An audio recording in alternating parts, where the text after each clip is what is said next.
ito na nga mga beshi, welcome sa ating video for today. At ayan na nga talaga namang paalis nga tayo, papunta tayo sa SM Central Olongapo para sa ating passport. Ayan, kita mo diba napakainit ng panahon nga dyan. At syempre nung dumating na tayo sa SM ay talaga namang naglakad-lakad lang tayo dyan.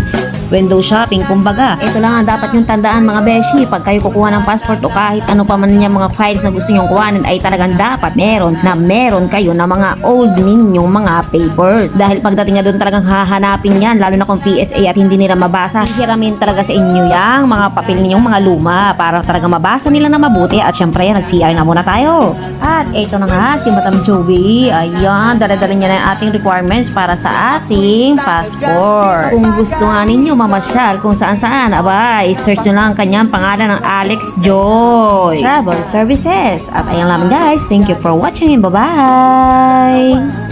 Di malaman kung ano ang